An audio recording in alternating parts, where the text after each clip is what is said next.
I've never used a dating app because I haven't been single when that was popular. But it is amazing. You can just like throw people's faces away like they're garbage. Yeah, until you pick the one you want to bang. Right. Yeah. That seems bad. Yeah. Wait, I'm sorry, Dave. Dave, you're saying that objectifying women and just picking the one that you would like to bang is a bad thing. Correct. Okay, I just wanted to be clear. It seems that is a bad thing. Counterintuitive to a feminist movement. It does seem counterintuitive. By the way, thanks, feminists, for all the porn. Because now they're feminists like, no, you said body positivity, right? It was about, it was art, something like that. Empowerment. Thank you. Now you are less desirable to a lot of men. Let's go through some of the primary gripes that I hear women often complaining about today. And this is now from the feminist movement that have been created, a self-fulfilling prophecy. One, okay, here you go, that women are being sexually objectified. You hear this a lot. This is a problem now, right? And you have the era of Me Too. And again, men need to clean house with Me Too. Right? It's men who need to kick the ass of rapists. Hey, by the way, do you want to know what happened? See how rapists and child molesters do in prison. Yeah. Even violent male criminals aren't huge fans, just to be clear. There's a reason Weinstein kept it to himself outside of, Matt Damon. Well, I think Weinstein's going to have no issue in the rape department. No. It'll be a rape cornucopia. Yes, they may beat him daily, though. Yeah.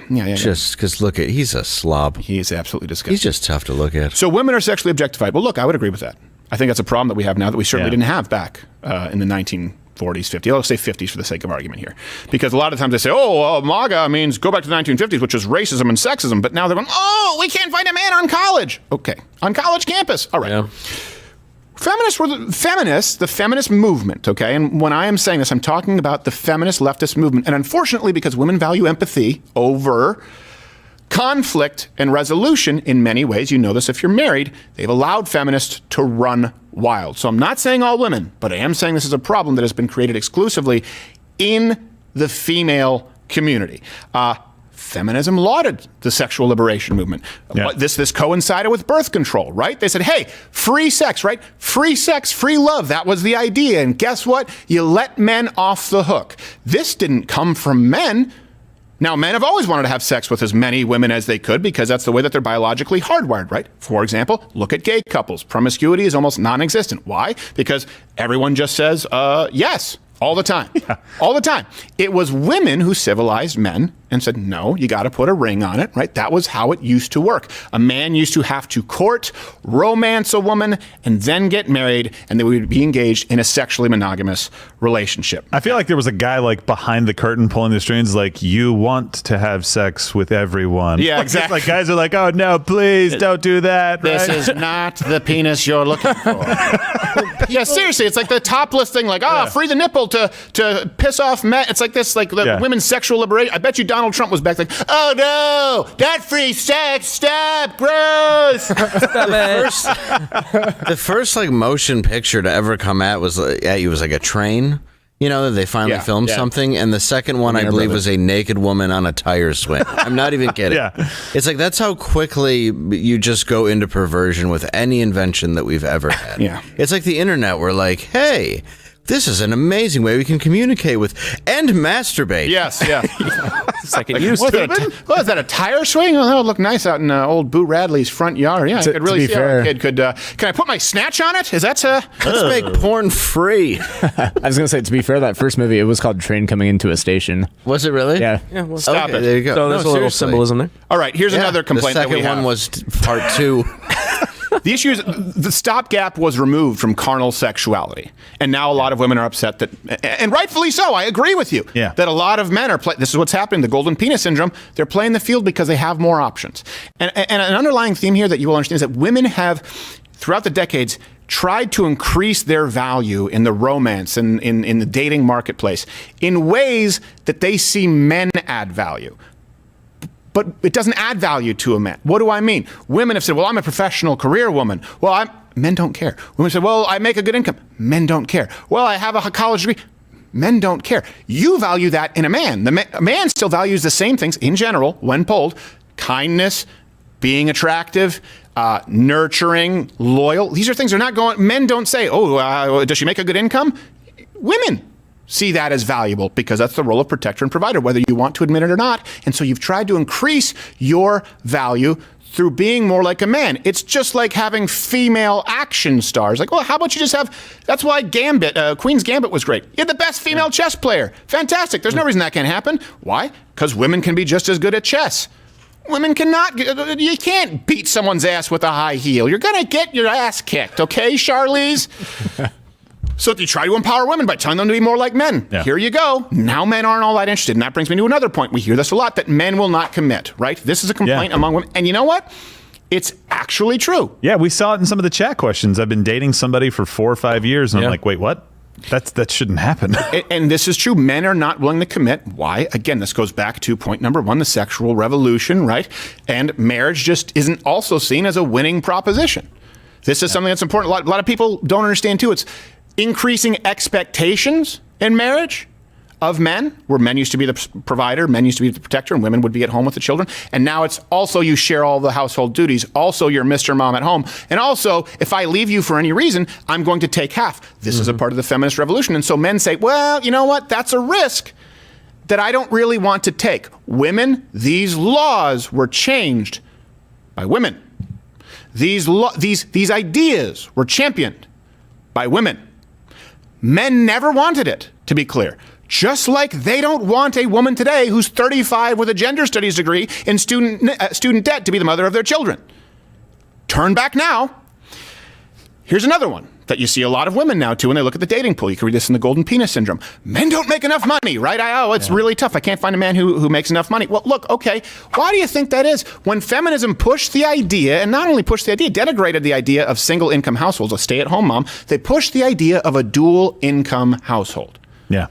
It was considered, to feminists, less respectable, to the point where a lot of women decided, I'm going to take pride in your job. Absolutely. But take pride in being a mother, too. Take pride in being a wife, too. Do you not want your husband to take pride in being a good husband, being a faithful husband, being a loving husband? The qualities that you admire in a man? Take pride in being a wife and a mother, not just a career. You can take pride in either or, but generally speaking, not both. You can't have it all. And so when you change this, and women, just to be clear, what they're seeing now is a lot of men sort of going into the job pool as women used to. So before the 1960s, women... Bosom buddies. Yes. Women used to, a lot of them were teachers. When they say women weren't allowed in the workforce, no, women were teachers. Women made up the majority of nurses, things like assistants, secretaries. Now, why? Not because they weren't qualified, not because men were trying to hold them back. And I'm sure there's some of that, but a big reason was women back then valued flexibility over, say, pay, being a CEO, traveling. Why? Because that would take them away from their kids. And at this point, society and humanity recognize that women are generally happier when they're close with their children and can spend time with their children. As women's share of household duties has consistently gone down, so has their happiness. I am not saying that bitch, you'd be happier if you were cleaning the floor. What I am saying is that as women have started to make more money, as women have been allowed at record rates into STEM fields, whether qualified or not, because many women don't want to enter into these fields, they are becoming less happy because they are realizing that it's not as fulfilling as the lie that feminists sold you. What is fulfilling? Seeing the first smile on your children's face. Having a warm house and home, taking pride. You can still work. I'm not saying you can't, but I'm saying that as women have increasingly placed a premium on work, they're becoming less happy. It would be just like if, let's take an extreme example, if all men today were stay-at-home dads, they didn't go to work. Guarantee you male suicide would be higher. Guarantee you depression would be higher. Because you know what? That's not what we were designed to do. And it would be a monumental shift. Yeah, exactly. And I hate the lie that is being sold by the left right now that women, you shouldn't value giving birth. You shouldn't value having a child. You shouldn't value rape. Like my wife and I sat down. My wife is a badass. She's incredibly intelligent. She can do whatever she wants to do. And she's got a really great job. We've sat down and said the most important thing that we will ever do is raise our children well. 30, 40, 50 years ago, we gave up on that. And we are reaping what we have sown, because now you're saying government raise our kids or daycare. And I understand situations arise where you have to go to daycare because mom and dad have to work. I'm not talking about that. I'm talking about people not valuing raising. Well, that also, by the way, comes from people who try and blame the government and society. That also comes from increasing expectations with placing a value on material goods and working a job. There are still plenty of families who live in rural areas who have single income households. Yeah. You find these people at church, just to be clear, right? But the problem now is more men because of the idea of dual income households. So I don't need to become a CEO. I don't need to worry about a promotion. I don't need to worry about a pension. I'll just look for more flexibility because they can live, men now, on a lower middle income salary, alone, single, and live like a king. Or this is a challenge too, is what they get married, you have dual income, and at that point they work all day, come home, work all night if they have children because they're also the mother. You split this 50-50, you're splitting work 50-50. It's just not a winning proposition for a lot of men. And a lot of them choose to remain single. That's the thing. Guys are going, you know what? Yeah. I live better by myself if it's going to be a joint income. You know what? I'll just keep my income and live with 3 roommates rather than have to commit and have her take half if I run that risk. I thought you were about to say something. I forgot what it was. Oh, no, I was saying now they also have apps.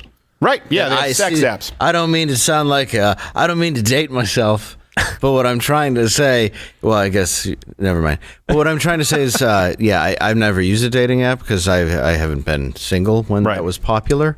But it is amazing. You can just throw people's faces away like they're garbage. Yeah, until you pick the one you want to bang. Right. Yeah. That seems bad. Yeah. Wait, I'm sorry, Dave. You're saying that objectifying women and just picking the one that you would like to bang is a bad thing. Correct. Okay, I just wanted to be clear. It seems that is a bad thing. Counterintuitive to a feminist movement. It does seem counterintuitive. By the way, thanks, feminists, for all the porn. Because now they're feminists like, no, you said body positivity, right? It was about, it was art, something like that. Empowerment. Thank you. Now you are less desirable to a lot of men. Why is Ron Jeremy in jail? Isn't he the king of body positivity? Yes, he is. But also, not even that. Now that you have gone out and said, this free your body, let the women, this is empowering to you.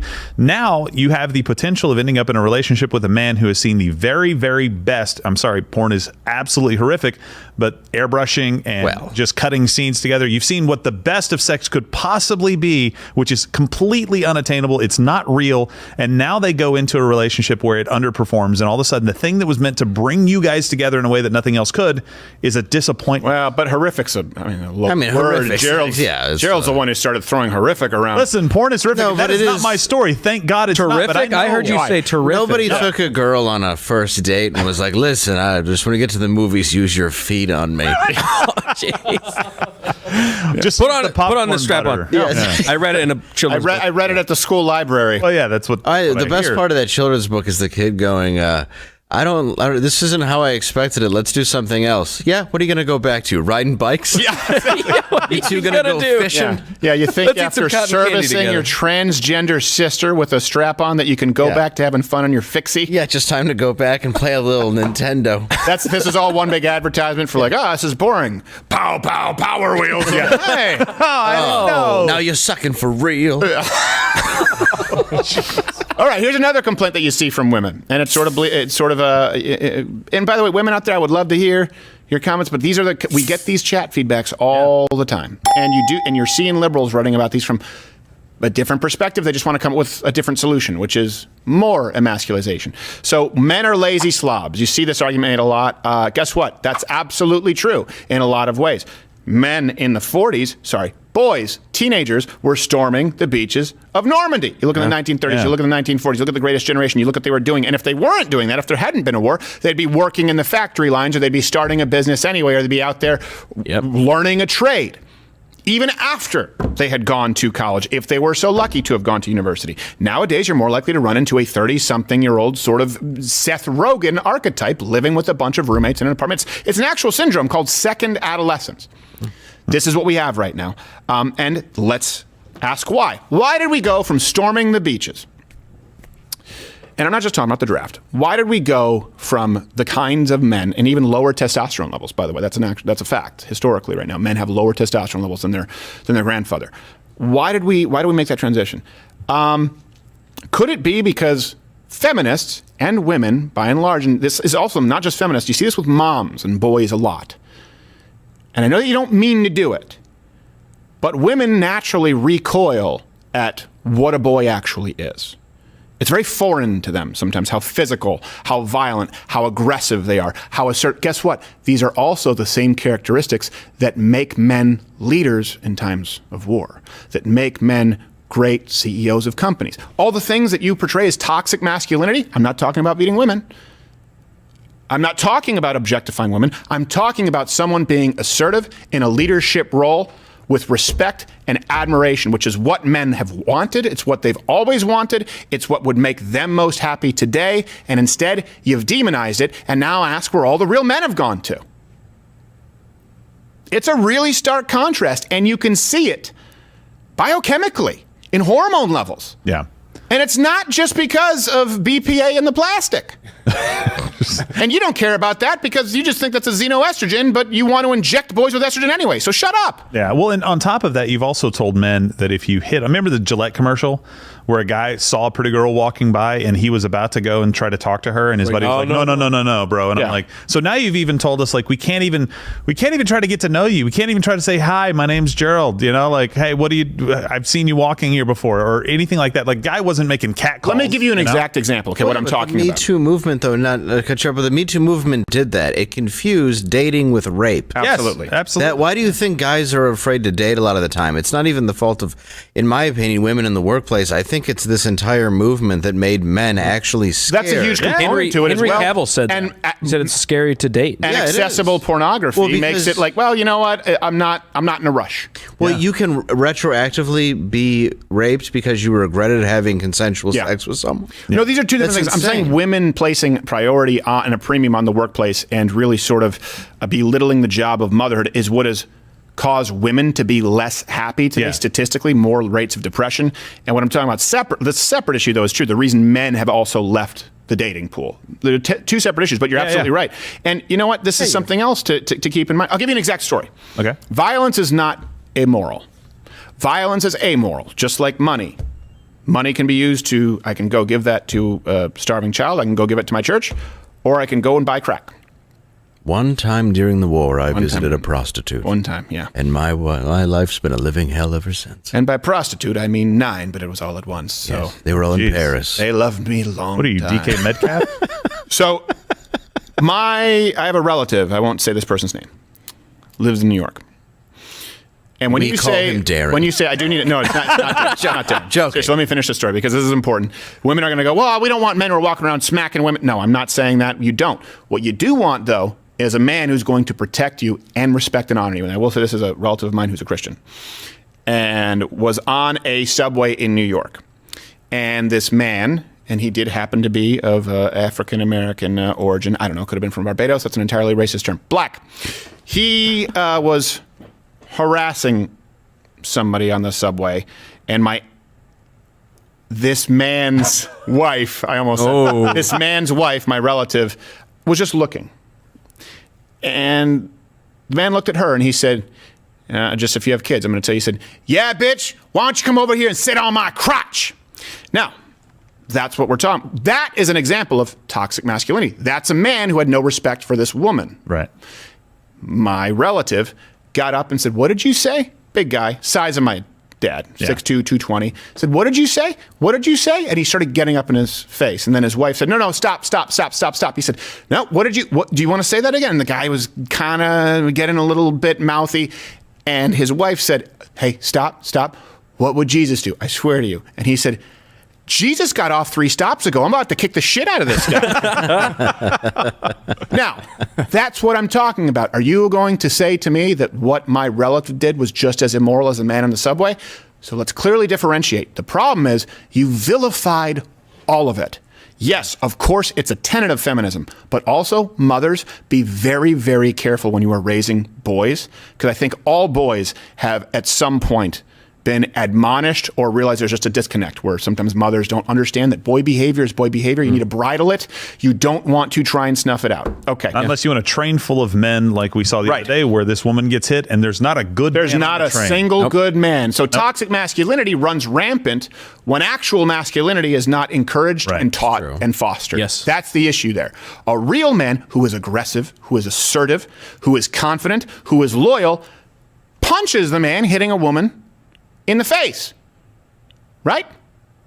Lays his cloak down over a puddle. That's the idea. Why do you think chivalry's dead? That goes back to Dave's point.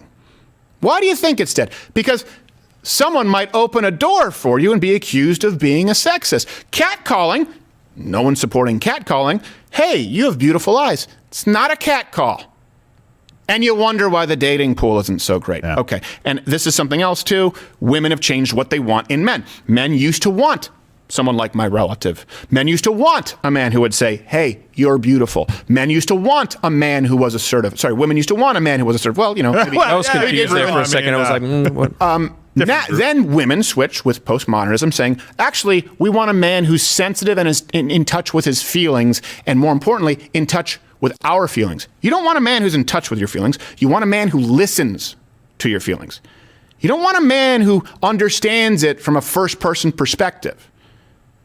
Just like you don't want to understand why your man's head is disgusting from a first-person perspective. You want to listen to him. You don't want this. You don't want this. You don't want. You want to support each other, but you really shouldn't understand it firsthand. And instead, feminists and a lot of women have seen it. It's easier. It's easier to have a house cat. It's easier to have a tamed horse than to have to tame a wild one. But the reward is different. And now you have men who don't defend their wives in subways. Okay? Well, men naturally want to solve a problem where women, kind of want to talk. Yes, that's true. Wow, I just put that in a way that it did not mean to sound as bad as it did. Thanks, I ain't going to make... Now I'm going to be in trouble. No, I understand what you're saying. Women talk about their feelings, whereas men don't. Yeah. Well, women don't actually want that, though. Their bodies... Trust me, I have a cousin who's a Marine. He's like 6'3", looks like Matt Damon on steroids. And women just will like flock to him because of the natural like wanting to be with a John Wayne type. You know what I mean? And you see it happen. These are the weirdest examples. You picked like 5'4" Matt Damon and John Wayne, who walked like he was at a full street fair. John Wayne was all man, son. Hey, I'm going to take you out, sonny boy. John, well, you know what I mean. John Wayne was a man. Like the Frankenstein autoplay Halloween decoration. I don't know. John Wayne was a man. I did the mash. I did the monster mash. So, I mean, he was a little, light in the loafers. But all those. Yeah. Here's another complaint, too. I got to keep going through this, and thank you for the likes that you guys, because I do want to make sure. It's almost up to 40. Let's get a few more. This is something you hear women complain about now once they reach a certain point. Well, a lot of men don't want children anymore. That's actually that's actually not true. I hate you, kid. It's like Wolfman. That is way too happy to be abusive. Yeah, he's like, I got your backpack, you piece of shit. I'm surprised his hand wasn't like this. Yeah. Like, I got your backpack. What do you want? Oh, you want Dunkaroos? No, Dunkaroos. Give me that. That is my not snack his pack. dad. No. No, here's the thing. Most men don't want kids anymore. That's actually not true. Most men don't want kids with you. That's something that is a really tough pill to swallow. And by the way, because of leftist feminists, this has affected all women. Just so you know. Just so you know. All women, you're saying, not me. Yes, you're affected by it. You may not believe the things that feminists have espoused, but you've allowed them to speak for you and your community for so long that now you have men with no testosterone in their system and transgenders flooding your lesbian dating apps. This is all from you. We didn't have a say in this. So, men don't want children with you. Why? Probably because most women are well into their 30s before they even think about it, and they place a priority on careers at this point. That's not all that interesting to men. Throw in a lifetime of promiscuity on top of it. Guess what? Guys will play the field in college. They don't want to marry a whore. What are you saying, whore? Had sex with lots of people. Clear enough for you? You may say, I'm not a whore. Great. You say that. Men still think you are. They don't want kids with you. Well, you're gonna live with a guy? You're going to have 5, 10, 20 sexual partners, live with a guy before you get married, and then at 36 up and decide that you want to have kids and wonder why he thinks that's a bad bargain? You've given away all your chips. God, I'm right here. And here's something else, too. A lot of men think it's signing away their life. Why? Because now a man used to look at the prospect of having kids, okay? And a man used to look at this and say, okay, I have a loyal wife, a wife who probably the woman of my youth, right? High school sweetheart was very common, like your parents. My parents got to know each other very young. I married my wife. You married your wife very young, so that you grow up together. Yeah. You're close with each other. And then used to be, woman stayed home, took care of the kids. That was her job.